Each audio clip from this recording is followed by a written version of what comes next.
Kæru gestir, hjartanlega velkomin á Viðskiptaþing 2020 á grænu ljósi. Við bjóðum á svið Högna Egilsson.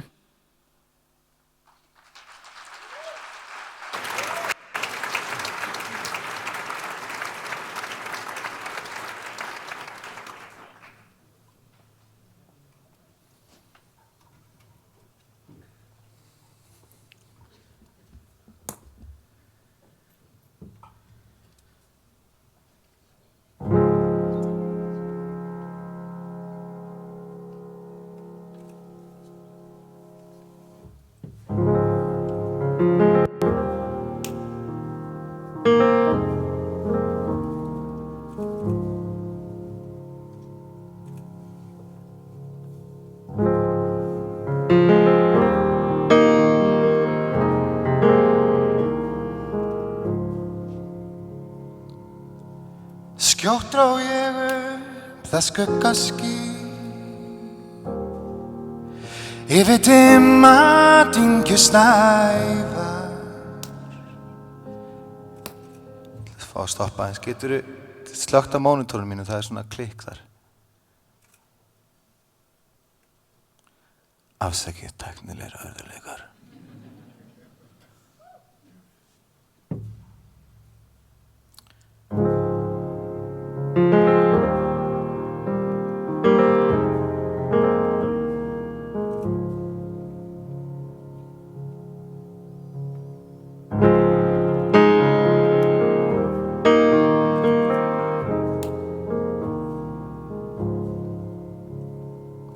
Skjótt dró ég upp það skuggaský yfir dimma dyngjusnævar. Kváðu kvöldhörpur kvakandi, fuglamerki myrkr og ljós. Það vitjar enginn augna minna, engar blikandi bjartar stjörnur. Það vitjar enginn augna minna.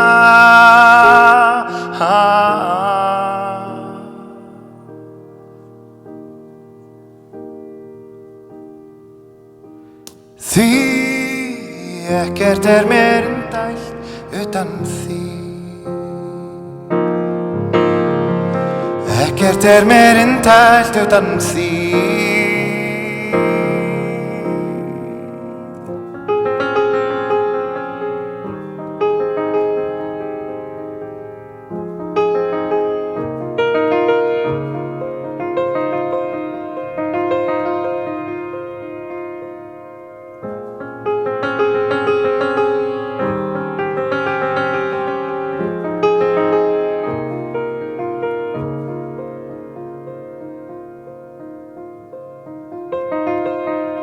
Skjótt dró ég upp það skuggaský yfir dimma dyngjusnævar. Kváðu kvöldhörpur kvakandi, fuglamerki myrkr og ljós. Það vitjar enginn augna minna, engar blikandi bjartar stjörnur. Það vitjar enginn augna minna, engar blikandi bjartar stjörnur. Það vitjar enginn augna minna.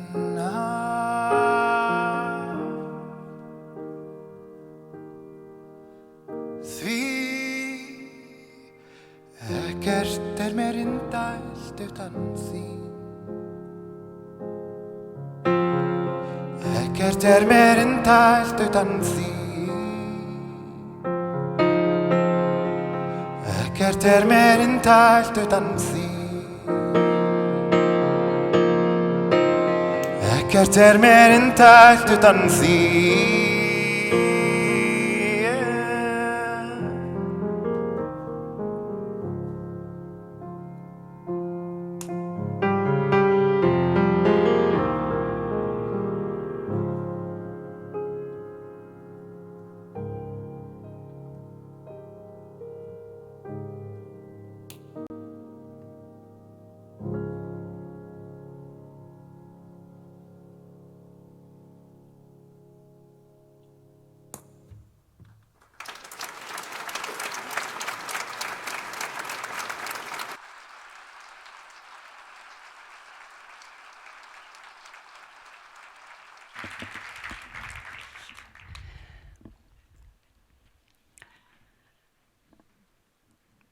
Forsætisráðherra, aðrir góðir ráðherrar, kæru gestir, verið hjartanlega velkomin á Viðskiptaþing 2020. Við þökkum Högna Egilssyni kærlega fyrir einstakt lag, Paradísarmissi. Högni eitt af okkar ungu tónskáldum, framúrskarandi og virðist vera nóg af þeim þessa dagana. En textinn í þessu lagi sérstaklega áhrifamikill og þar að finna hið merkingaþrungna orð skuggaský. Og skuggaský kannski ágætis orð yfir þær blikur á lofti sem við sjáum nú og horfum fram á í íslensku atvinnulífi. En það jafnframt ágætis orð yfir þær ógnvænlegu breytingar sem eiga sér stað í loftslagsmálum heimsins. Yfirvöld víða heim hafa lýst yfir neyðarástandi og keppast nú að efla sínar aðgerðir í þágu loftslagsmála. Meira að segja virtir seðlabankastjórar og ætlaði nú að heilsa upp á Ásgeir vin okkar hér, Mark Carney, Englandsbankastjóri, sem að segja að það getur verið fjárhagslegt hrun með yfirvofandi ástandi. Og hann staðhæfir meira að segja, þessi ágæti félagi hans Ásgeirs, að þau fyrirtæki sem munu hunsa loftslagsvandann, þau verði einfaldlega bara gjaldþrota. Nú kann einhver hér inni að halda að hann hafi rambað á rangar dyr og sé lentur óvart inni á opnum fundi kannski hjá Landvernd fremur en Viðskiptaráði, en svo ekki. Þróun loftslagsmála, þau einfaldlega ekki bara mál umhverfissinna eða náttúruverndarsinna, þau mál okkar allra. En það eins með þessa áskoranir, loftslagsáskoranir og önnur stærri mál, miklar breytingar. Þá auðvitað alltaf ákveðinn hópur fólks sem aðeins sér böl og volaði í kortunum. En það auðvitað sem betur fer hópur, og ég vona að sá hópur svo sannarlega sé hér inni, sem sér í þeim gríðarleg tækifæri. Og þegar kemur að loftslags- og umhverfismálum, þá eigum við Íslendingar með alla okkar þekkingu, alla okkar reynslu og getu til að endurnýja og nota okkar sjálfbæru orku, þá eigum við klárlega heim í þessum síðarnefnda hópi. Við allan hjá Viðskiptaráði teljum það að við séum einfaldlega á grænu ljósi, þar að segja, okkur allir vegir færir. Við eigum að taka loftslagsmálin í fangið, við eigum að tryggja að fjárfestingar okkar og framfarir í öllum greinum og öllum geirum verði án fótspors. Og talandi fótspor, þá ætla ég ekki að standa hér og segja að við séum algjörlega búin að tækla öll þessi mál hér hjá Viðskiptaráði. Við bara að taka fyrstu skrefin í þeim efnum og í tilefni þessa þings þá fórum við í þá vinnu að kolefnisjafna til dæmis þetta þing í samvinnu við Climate Neutral Now hjá Sameinuðu þjóðunum, Kolfið og Votlendissjóð. Mér langar til að sjá hvort áætlun okkar það hvernig ferðamáta þið hefði nýtt ykkur til að komast hingað í Hörpu hafi staðist. Þá langar mig að spyrja salinn. Ég ætla að fá að byrja bara á þessum sem komu fótgangandi, kannski úr ráðuneytunum eða annars staðar, að rétt upp hönd. Já, ok, það ansi nokkuð góð stig, svona kannski 10-12. Þeir sem komu á hjóli. Yes, rafhjól með talið, ok. Þetta, þú fær ekstra bónustig. Þeir sem komu strætó. Nei, mig grunaði það. Það ekki einn sem komu strætó.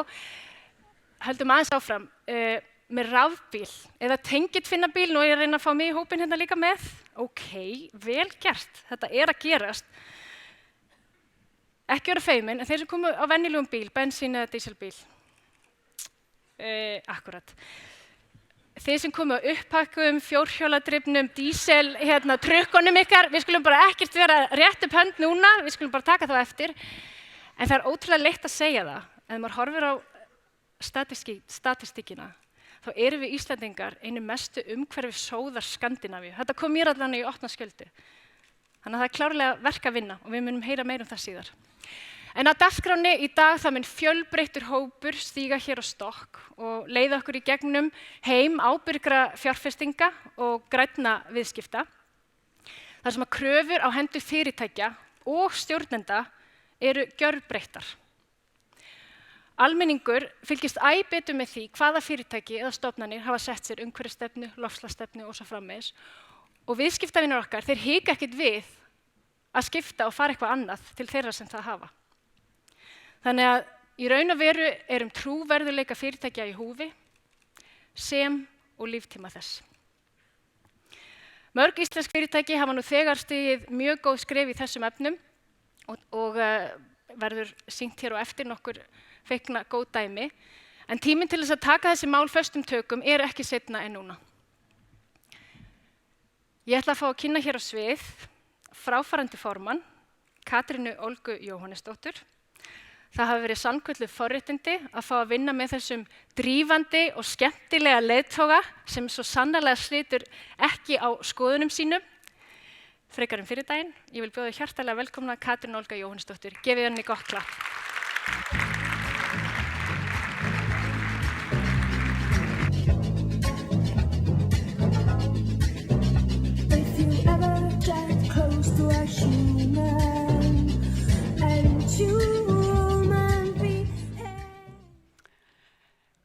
Komið sæl og hjartalega velkomin. Forsætisráðherra, aðrir ráðherrar, aðrir góði gestir. Ég vil óska nýkjörinni stjórn Viðskiptaráðs næstu 2 árin hjartalega til hamingju. Hvílíkt glæsilegur hópur sem þið sjáið hér sem verður í næstu stjórn. Jafnframt vil ég biðja nýkjörinn formann Viðskiptaráðs, Ara Fenger, að rísa á fætur og við gefum honum gott klapp.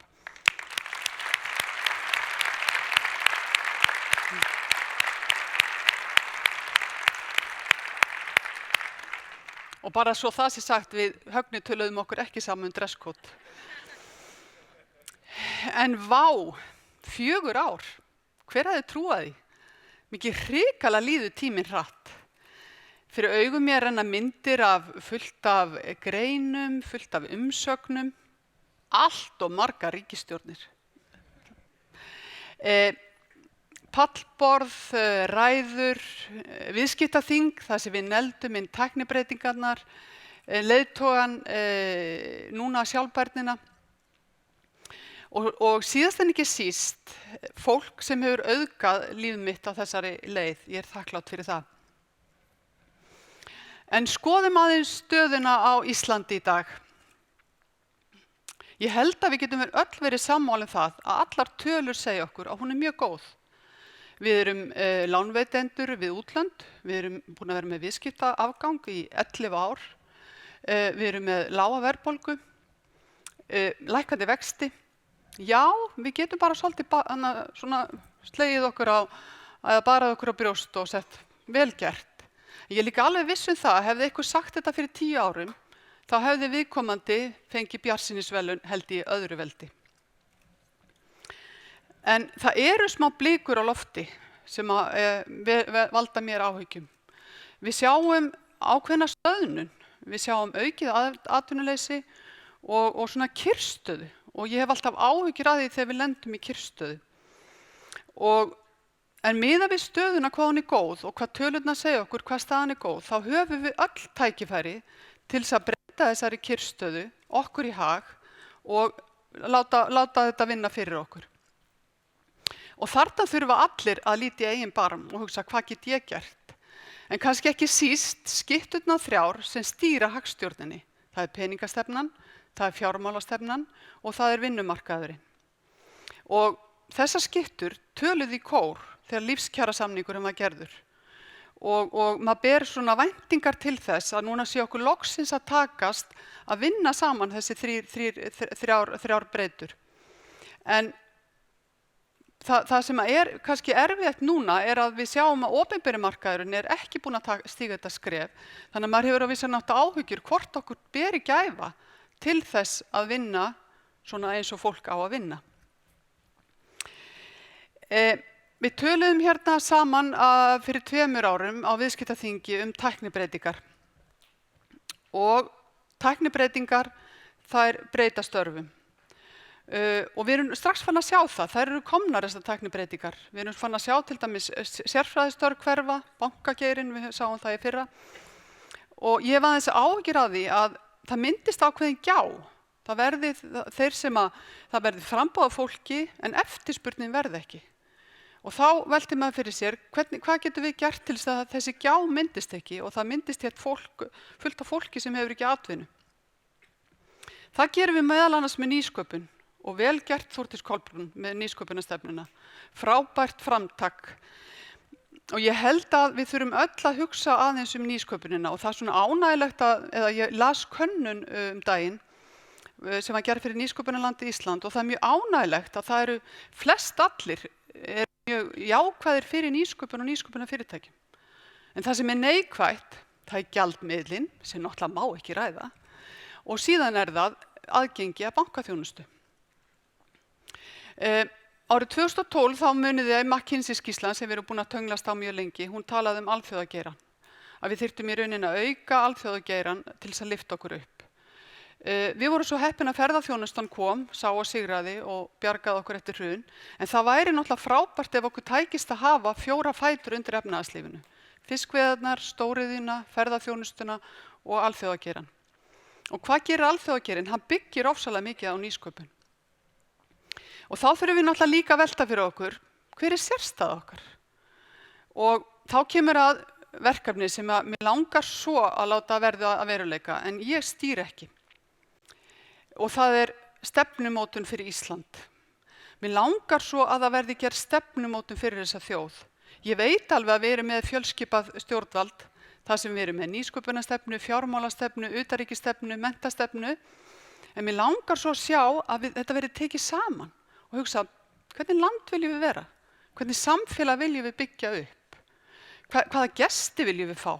Bæði hvort sem eru túristar, fjárfestar eða nýbúar. Hvernig verður Ísland 2030, 40, 50? Og mér langar bara að kasta svolítið boltanum til því, nafna mín, að þú allan að veltir þessu fyrir þér, hvort að ósk mín getur ræst. Nú ætla ég að ræða ykkur málefni, sem ég ætla bara algjörlega viðurkenna fyrir ykkur, að ég treysti ekki tungunni minni í því málefni og er svo hrædd það að ef ég gerir þetta blaðlaust, að þá fremji ég persónulegt harakiri hjá sviðinu, sem ég veit að þið viljið ekki. Og þá ætla ég að labba hérna og sækja spjöld og ætla að fá að lesa þetta upp. En þetta snýr náttúrulega samkeppnismálum. Og því lagaumhverfi sem boðið upp á þar, sem er mun þrengra en gerist og gengur í öðrum nágrannalöndum okkar eða löndunum sem við berum okkur saman við. Í þau 4 ár sem ég hef starfað sem formaður viðskiptaráðs höfum við beitt okkur fyrir breytingum í þeim efnum. En því miður hefur staðan lítið breyst og ennþá er samkeppniseftirlitið með hreðjartak á stjórnvöldum og atvinnulífinu. Beðið marga mánuði eftir niðurstöðu í samrunamálum og þegar hún kemur, þá vekur hún oft furðu. Fyrirtækjum er haldið í gíslingu stofnunarinnar í alltaf 10 ár. 10 ár. Með því að viðhalda máluð sem er ekki kláruð og svo mætti lengi telja. Enginn forráðamaður fyrirtækja þorir að stíga fram af ótta við að vera hengt fyrir slíkt. Hér er verið að misbeita valdi. Þetta er ekki boðlegt og að samkeppniseftirlitið á ekki að stýra íslensku viðskiptalífi. Það á að vera með vakandi auga og fylgja sanngjörnu eftirliti, en ekki vera aðilinn sem stýrir þróun á markaði. Við þurfum að horfast í augu við allar þær breytingar sem eru framundan og samkeppniseftirlitið getur ekki verið dragbítur í þeim efnum og þarf að aðlaga sig að breyttum heimi viðskipta og breyttri stjórnun með framtíða leiðtogahæfni í huga. Það sem samvinna vegur þungt og ég tala nú ekki þegar við erum með löggjöf sem svo matskennd, þá þetta spurningin persónur og leikendur. Og það í rauninni með ólíkindum að eftirlitinu takist trekk í trekk að láta íslenskt viðskiptalíf og atvinnulíf líta út eins og sakamenn sem vilji neytendum alls hins versta. Ég hafna þeim málatilbúnaði algjörlega. Neytendur skipta viðskiptalífið máli. Hér alið á við og þið hugsunarhætti.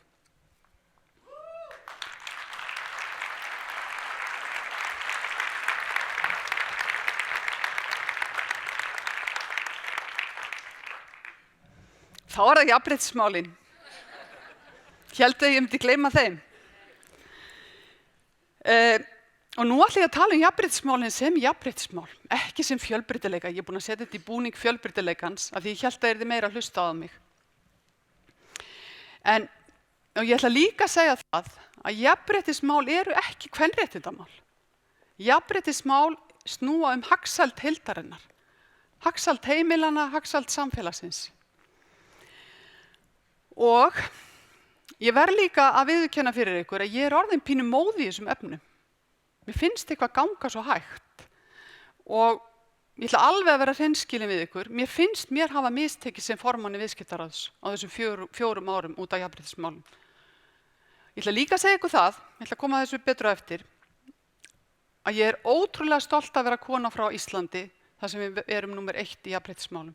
Alveg ótrúlega stolt. Og ég var að ræða Hildi. Mér finnst bara að klappa fyrir Hildi.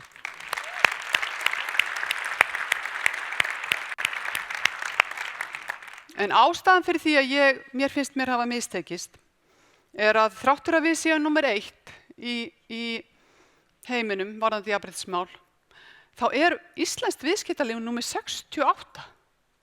68. Viljum við vera þarna?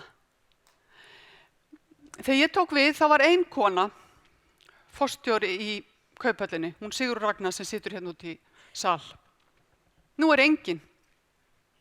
Þegar ég tók við, það var svona 8%, sem þetta 400 stærstu fyrirtækjunum var 8% sem voru stýrt af konum. 10% núna. 2% stig. Mér finnst það bara lélegt. Ég meina ef þið að reka fyrirtæki og það vex 2% á 4 árum.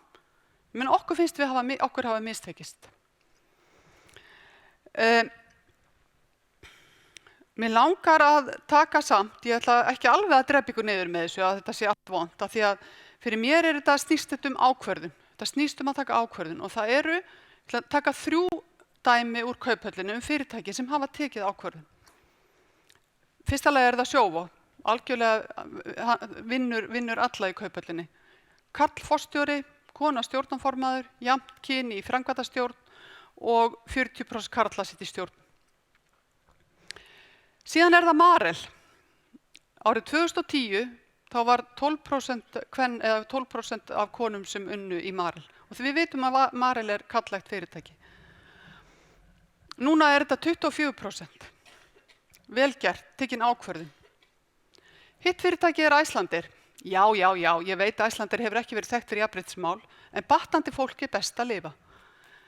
Bogi Níls Bogason, forstjóri Icelandair, tilkynnti alþjóðlega í nóvember síðastliðnum á IATA-fundi að hans teymi og þau ætluðu að vera með 40% stjórnanda konur, konur árið 2025, 25% aukninga kvenna í flugstjórnarklefanum, 25% aukning karla sem flugþjónar og aukning kvenna í flugvirkjastétt. Þarna tekin ákvörðun hlutina og þá tekst þetta. Og ég mjög fylgjandi því að lífeyrissjóðirnir seti í eigendastefnu sína jafnréttismál. Það rak á fjörur mínar myndband frá norskum samtökum sem heita Seaskotted. Skulum skoða það.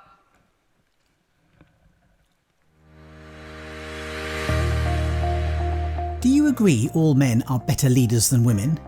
I'm guessing probably not. However, unconsciously, it's likely that you do. Here's an example. A Harvard study shows investors prefer pitches presented by male entrepreneurs compared with pitches made by female entrepreneurs, even when the content of the pitch is identical. 68% of potential investors chose to fund the project when pitched by a man, but only 32% chose to fund the project when pitched by a woman. Another example. In Norway, over 100 students were given a case study of a successful business leader. The case was identical, aside from the name of the character. 50% read the case with a stereotypical woman's name. The other 50% with a stereotypical man's name. The students were not aware of this and were asked to rate the person. The students rated the man considerably more likable than the woman and viewed him as a better leader. The woman, on the other hand, was perceived as bossy. Again, it was the exact same case. Most people consider themselves gender blind. But here's the thing, none of us are. Without knowing it, we see and treat people differently depending on their gender. This is what unconscious gender bias means. Each episode may seem small, but combined it has a substantial impact. We are all a part of the problem, and we can all be part of the solution. It is only when you look for it that you will see it. We challenge you to look for it. We challenge you to address it and invite you to join our movement. She's Got This works to address unconscious gender bias. For more information, visit shesgotthis.co. Together, we change mindsets.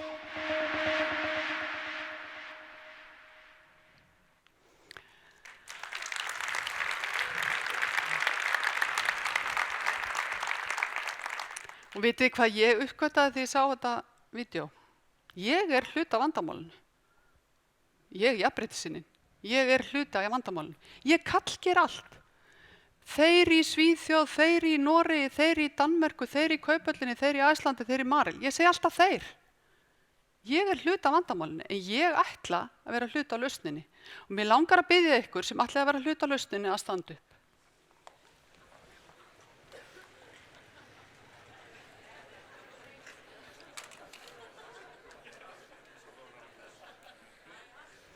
Vá, takk fyrir.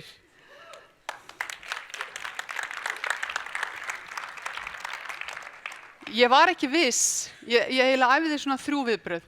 Ég var ein hérna upp á sviði bara, Katrín, þú ert í djúpum skít. Það myndi bara konur standa upp. Og ég væri nú ekki hress með það.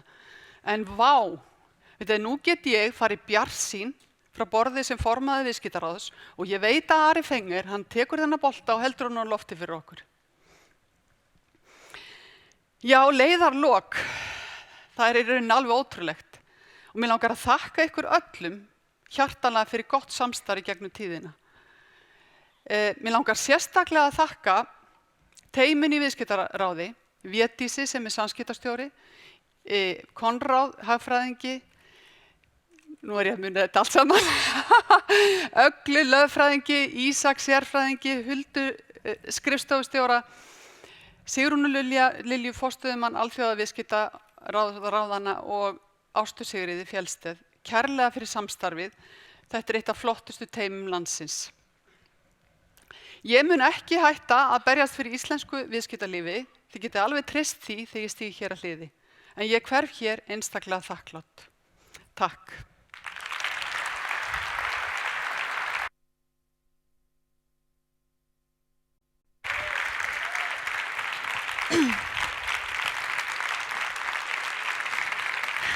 Katrín Olga.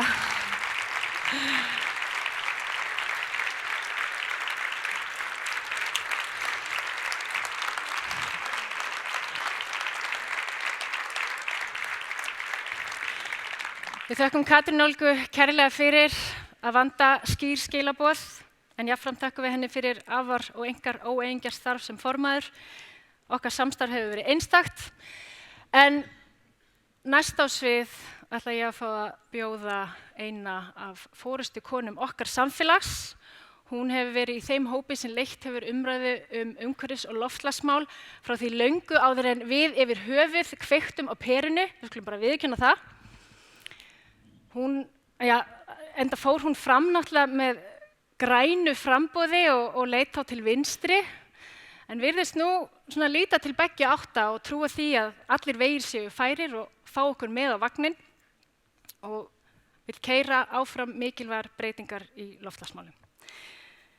Það er með stolti sem við kynnum til leiks forsætisráðherra Íslands sem tekið eftir, ekki bara hér í heimahögum, heldur á heimsvísu.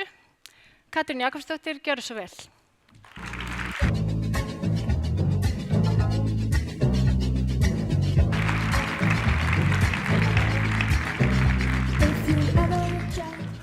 Komið öll sæl, kæru gestir á viðskiptaþingi. Það er nú alltaf áskorun að tala hér, því viðskiptaþing er alltaf mjög hipp og cool, eins og þið vitið sem hér eru. Og þau reyndu núna að fá mig til að sleppa pontu, því þeim hefði fundist það meira cool. En ég sagði, ég er ekki svona viðskiptaþingskúl, ég er cool á einhverju öðru leveli sem er eitthvað allt annað.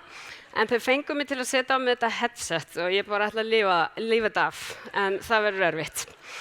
En kæru gestir, við erum hér saman komin á grænu ljósi til að tala stærstu áskoranir samtímans, loftslagsváin. Ég held reyndar að ég hef aldrei komið hingað án þess að tala loftslagsmálin. Það var mikið skref í desember 2015 þegar við Íslendingar undirgengumst Parísarsamkomulagið ásamt 194 öðrum þjóðum og skuldbundum okkur til þess að gera það sem í okkar valdi stæði til að halda hnattrænni hlýnun af mannavöldum innan 2 gráðu marksins með það aukamarkmið að reyna að stefna að því að halda því innan við 1,5 gráðu. Og það þýðir að við þurfum að draga úr losun gróðurhúsalofttegunda eins fljótt og hægt er og ná jafnvægi, eins og Ásta talaði hér áðan, milli losunar og bindingar.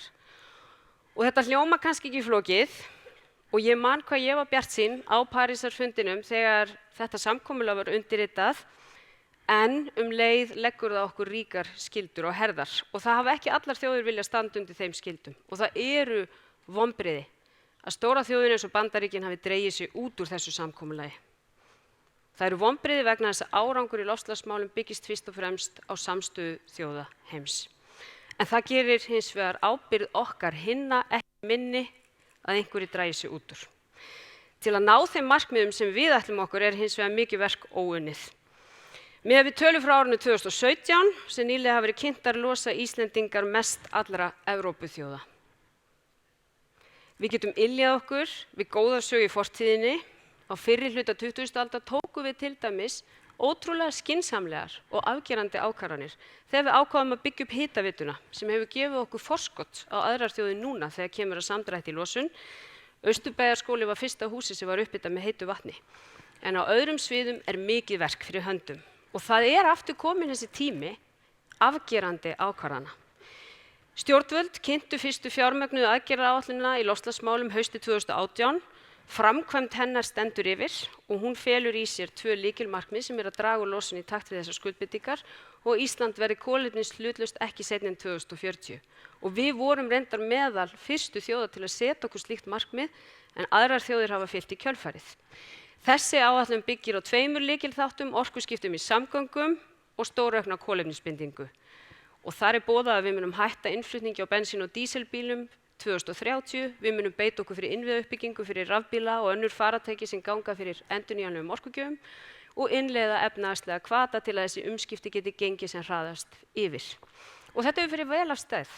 Ívilnanir festar í lög, mikil fjárfesting farið af stað í hraðhleðslustöðum land allt með myndarlegri þátttöku, ekki bara eins opinbera heldur einkaaðila og atvinnulífs. Og áhrif þessara aðgerða eru farin að birtast, það voru einhverjir hérna sem réttu hönd á þann. Í janúar á þessu ári voru rafbílar yfir 20% allra nýskráðra bíla. Í samanburði við önnur lönd þá eru við Íslendingar í öðru sæti en hugum að því að við erum ekki komin mjög langt. Og það mun kalla á mikla vinnu að halda okkar sæti í þessum málum. En ástæðan fyrir því að ég er bjartsýn, það er að almenningur bregst við. Almenningur er að velja umhverfisvænni kosti Við höfum sömuleiðis boðað fjárfestingar í almenningssamgöngum hér á höfuðborgarsvæðinu, þannig að kannski á næsta viðskiptaþingi verður einhver í strætó. Var enginn í strætó núna eða? Merkilegt. En við skulum taka stöðun á bílakjallaranum hérna í þessu húsi á næsta þingi. Og sama tíma höfum við verið að stórauka framlög til kolefnisbindingar og það hefur Einkageirinn verið að gera líka. Og miðað við stöðuna núna munum við binda 2-falt meira kolefni árið 2030 en við gerum í dag. Síðan næsta aðgerðaáætlun í smíðum og þar munum þið öll koma við sögu, því þar einmitt munum við vinna með einstökum atvinnugreinum að því að setja okkur markmið fyrir hverja atvinnugrein. Og ég vil segja það að ég tel að samstarf stjórnvalda og atvinnulífsins í þessari vinnu hafi farið af stað með mjög jákvæðum og kraftmiklum hætti og fagna sérstaklega stofnun Grænvangs sem hinn formlegi samstarfsvettvangur stjórnvalda og atvinnulífs. Ég bind nefnilega vonir við það að vera smár gerir það að verkum að við getum verið kná í þessum málum og náð miklum árangri með samstarfi allra aðila á næstu árum. Síðan vil ég líka greina frá því að við höfum sett á laggirnar vinnu til að greina tækifæri hins opinbera til að ráðast í útgáfu sjálfbærra og grænna skuldabréfa til að flýta fyrir því að efnahagslífið vinni með markmiðum okkar í loftslagsmálum. Þar hefur verið settur á laggirnar hópur nokkurra ráðuneyta undir forystu fjármála- og efnahagsráðherra og Seðlabankans sem ætlar að greina tækifærin sem liggja hjá ríkinu og opinberum hlutafélögum til að ráðast í slíka útgáfu. Og ég tel að slík útgáfa geti líka falið í sér tækifæri lífeyrissjóðanna sem að horfa til lengri tíma í sínum fjárfestingum. Nú ég er bara mjög bjartsýn, eins og þið heyrið. Er það ekki bara allt í fínu lagi? Við erum að gera margt gott, ekki skortir viljan, en það er samt þannig með þessi loftslagsmál sem vissulega ég hef haft lengi áhuga á, er að manni líður eins og maður sé staddur í verkefninu moka burt Esjunni með teskeið, frekar lítilli teskeið. Og þetta fjall er sérstaklega erfitt viðfangs vegna þess hvernig við virkum, við manneskjunnar.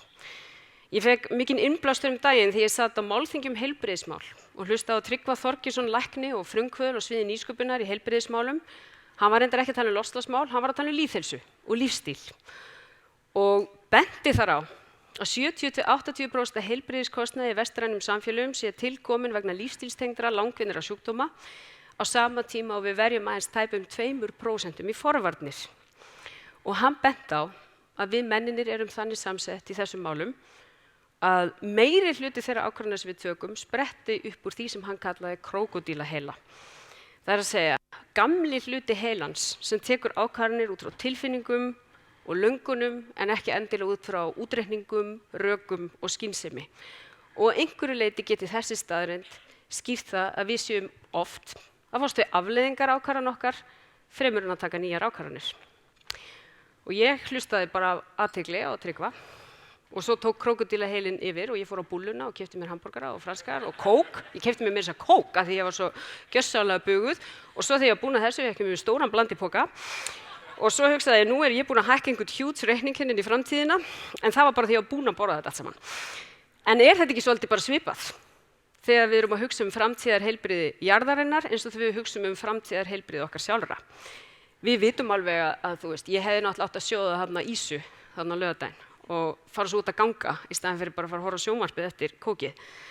Ég veit alveg að ég á að hreyfa mig og ég á að borða öðruvísi og ég á örugglega að lifa öðruvísi og ég veit líka að við þurfum öll að breyta lífstíl ef jörðin á ekki að hrynja undan okkur. Og það er erfitt að taka slíkar ákvarðanir. Við þurfum að breyta því hvernig við lifum, hvernig við neytum. Það er flókin ákvörðun að taka. Hún er ekki að spila alveg tilfinningarnar. En er þetta kannski bara tækifæri? Með því að draga úr sóun, með því að framleiða ekki það sem við þurfum ekki, getum við þá kannski bara dregið úr umhverfisáhrifum án þess að koma niður á lífsgæðum okkar. Og er það ekki í raun og veru ykkar verkefni, margra hverja okkur einasta degi? Draga úr sóun, auka nýtingu, skilvirkni, hagræði, verðmætasköpun. Eru þetta kannski sömu tækin og við þurfum til að takast á við loftslagsvána? Mér finnst nefnilega líkindi með þessu, með lýðheilsunni og loftslagsvánni. Við erum alltaf að fást við afleiðingarnar fremur en að fyrirbyggja vegna þess að þær spila meirinn á tilfinningar okkar en hitt. En við getum breytt í. Áskorunin til okkar allir er að við getum tekið skynsamlegu skrefin, þannig að við náum markmiðunum, en gerum það þannig að við getum gert lífið betra fyrir okkur öll. Og auðvitað felur það í sig gríðarlega stóra áskorun fyrir atvinnulífið. horfa til lengri tíma, breyta framleiðsluháttum. Það sama áskorun og blasir við okkur öllum sem einstaklingum, en við verðum að sýna að við getum hort fram á veginn og hugsa til lengri tíma. Við getum tekið skynsamlegu ákvarðanirnar sem breyta framtíðinni. Alveg eins og mannkynið hefur svo oft tekið slíkar ákvarðanir á fyrri tíð og skapað þannig betra samfélag.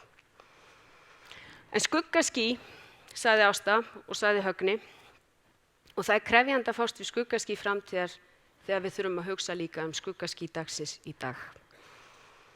Það voru áföll á síðasta ári. Atvinnuleysi alls ársins 2019 mældist 3,5%. Hagkerfið hefur kólnað. Margt hefur verið gert rétt. Seðlabankinn hefur lækkað vexti, en skortir hins vegar á að þeirri vaxtalækkun sé miðlað gegnum fjármálafyrirtækin. Það þarf að tryggja að atvinnulífi geti fjárfest, að bankarnir geti lánað til atvinnulífsins. Og þar skiptir máli líka hvað stjórnvöld gera og þess vegna var mikilvægt að lækka bankaskattinn.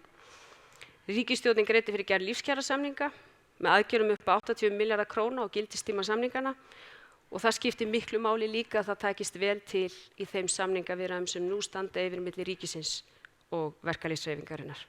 Stöðugleiki á vinnumarkaði, langtíma samningar hagsmunamál okkar allra og það okkar stefna að tryggja hinn félagslega stöðugleika jafnhliða hinum efnahagslega stöðugleika og auka þannig velsæld okkar allra.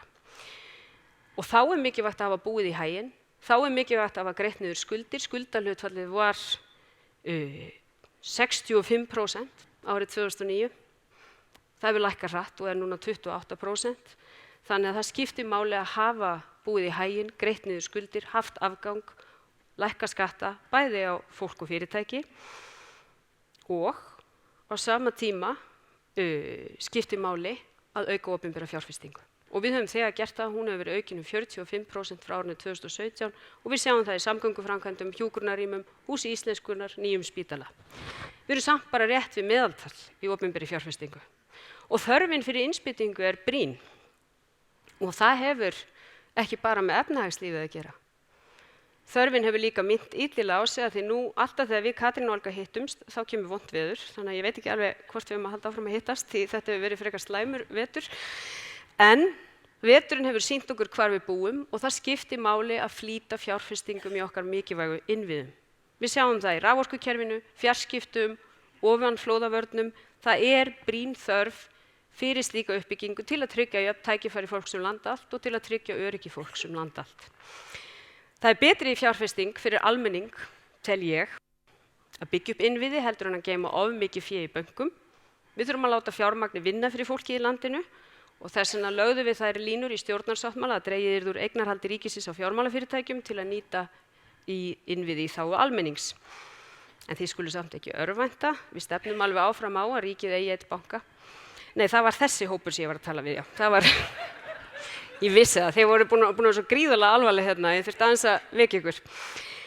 En það auðvitað ekki eina leiðin og við vitum það líka að það eru hagstæðar aðstæður til lántöku, lágir vextir, lága skuldahlutfalli sem ég nefndi hér áðan og þannig að hið opinbera hefur tækifæri til að koma auknum krafti inn í opinbera fjárfestingu og það munum við gera. Við erum að vinna tillögur það hvernig við getum bætt þá innviði sem við höfum séð að ekki nægjanlega sterkir, hvort sem að ræða raforkukerfið eða fjarskiptakerfið, samgöngumálin og þessar áætlanir munum við kynna á næstu vikum og mánuðum hvað varðar alla þessa þætti og í næstu fjármálaáætlun. Það rétti tíminn, bæði vegna þess að þörfin mikil og efnahagslífið kallar á það. En við mögum heldur ekki gleyma því að hennar áþreifanlegu fjárfestingar ekki þær einu sem skipta máli. Til lengri tíma, þannig að við getum skapað þennan mikilvæga stöðugleika til lengri tíma, þarf að efla þrótt samfélagsins á sviði rannsókna, þróunar, nýsköpunar og skapandi greina. Og margt höfum við gert, nýsköpunarstefna var hér nefnd, nýji nýsköpunarsjóðurinn sem ber nafni Kría, endurgreiðslur til rannsókna og þróunar hafa hækkað, framlög á nemenda í háskólum landsins hafa hækkað. Það nefnilega svo brýnt að íslenskt atvinnu- og efnahagslíf hvíli á fjölbreyttum stoðum og þar munu nýsköpun og þekkingariðnaður skipta sköpum fyrir framtíðina. Og ég tel að við verðum líka að horfa til þess til að mynda þegar úthlutunarhlutföll fer lækkandi í sjóðum sem veita styrki til grunnrannsókna, þannig að mörg verðugverkefni hljóta ekki styrki. Og ég hlýt líka að nefna mitt gamla hugðarefni, af því hér var Hildur Guðnadóttir nefnd, skapandi greinar. Og það eru vísbendingar að sú fjárfesting sem við réðumst í árið 2012 þegar við forgangsröðum sjóðum á sviði lista og skapandi greina hafi skilað sér í auknum vexti í hugverkaiðnaði árin eftir og margfaldast. Við eigum að líta til hinna skapandi greina, nýsköpunar, rannsóknar og þróunar og við megum ekki gleyma því langtímaverkmiði þó að skuggaskín séu núna yfir okkur í efnahagslífinu. Því við viljum horfa til lengri tíma. En kæru gestir, Katrín Olga Jóhannesdóttir kveður nú sem formaður viðskiptaráðs. Og hún var kjörin formaður árið 2016, fyrst kvenna. Og ég vil nota tækifæri hér og þakka henni fyrir einstaklega gott samstarf og góð og hreinskilin samskipti. Hún hefur beitt fyrir ýmsum nýjungum, meðal annars því að við erum í dag að ræða þessar grænu áherslur og hún hefur verið óþreytandi, eins og við sáum hér áðan, að ræða jafnréttismálin. Og þar sem ég er líka ráðherra jafnréttismála, en ekki bara forsætisráðherra, ætla ég að ljúka minna ræðu að ræða jafnréttismál. Í ár, 2020, eru nefnilega liðin 100 ár frá því að allar konur fengu kosningarétt til Alþingis að fullu til jafns við karla.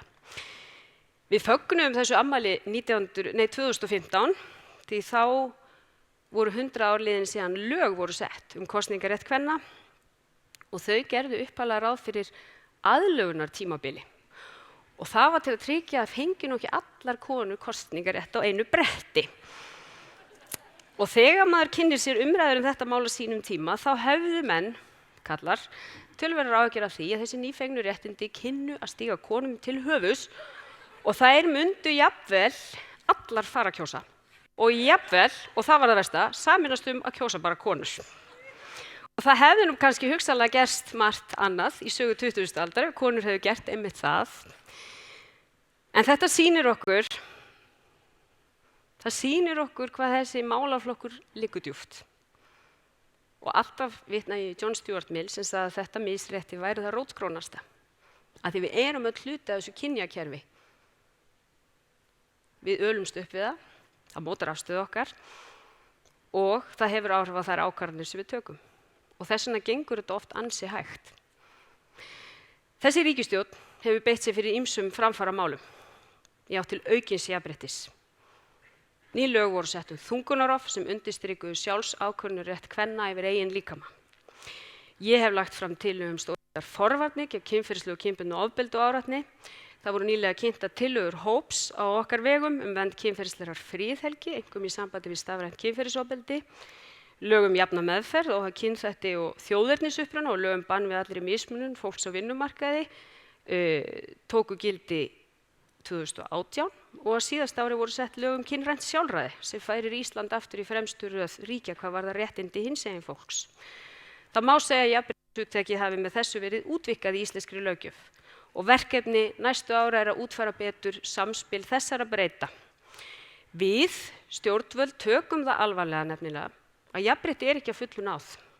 Og meiri segja hefur það verið sagt að heimsmarkmið númer 5 jafnrétti kynjanna sé það heimsmarkmið sem flestar þjóðir eiga lengst í land með að ná. En hver er staðan í atvinnulífinu? Ég þarf ekki að endurtaka það sem nafna mín sagði hér áðan. Síðustu tölur hlutfall kvenna í stjórnum fyrirtækja eru fyrir árið 2018. Þá voru konur 33,5% stjórnarmanna í fyrirtækjum með 50 eða fleiri á launaskrá. Og fréttin af því var að það væri í fyrsta sinn sem hlutfallið mældist hærra en þriðjungur sem var sett fram sem frábær frétt. Frábær frétt, eða hvað? Nema hvað? Eru konur þriðjungur þjóðarinnar? Er það ekki helmingur? Og eru við ekki með lög í landinu sem segja að þetta hlutfall eigi ekki að fara niður fyrir 40%?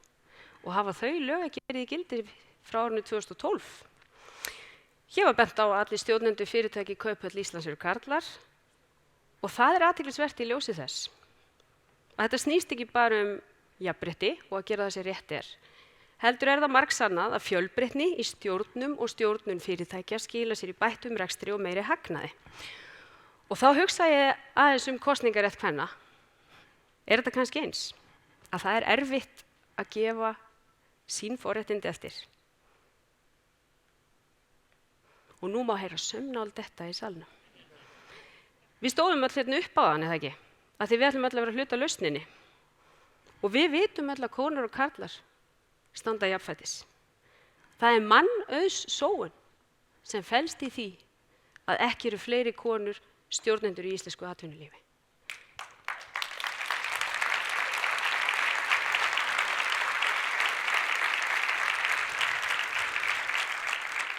Kannski ætti viðskiptaráð að meta það hversu mikil verðmæti fari í súginn vegna þess að við erum ekki að nýta þekkingu, sköpunargáfu og áræði kvenna til jafns við karla.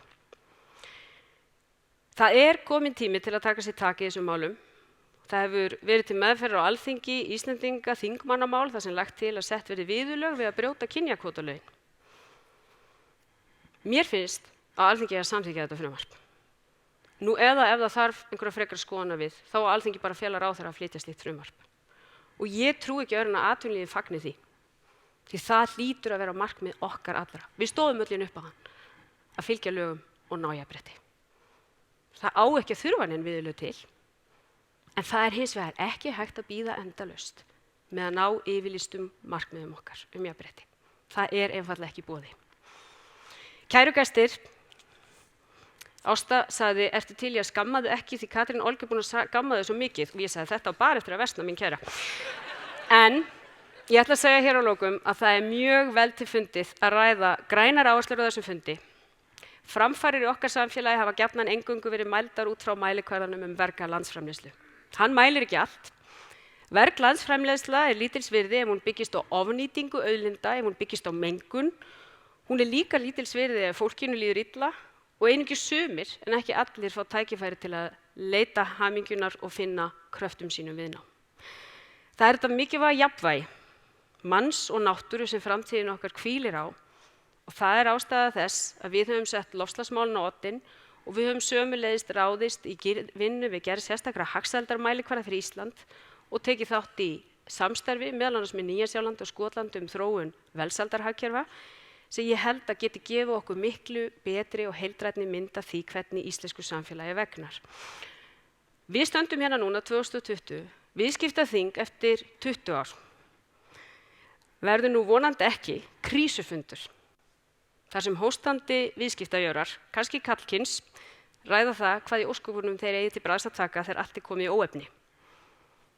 Ég treysti á ykkur öll að viðskiptaþing eftir 20 ár muni snúast þau frábæru tækifæri sem við munum eiga ef við höfum vit og kjark til að taka réttu ákvarðanir núna, skynsamlegu ákvarðanir til langs tíma til þess að tryggja hér hagsæld til allra framtíðar. Takk fyrir.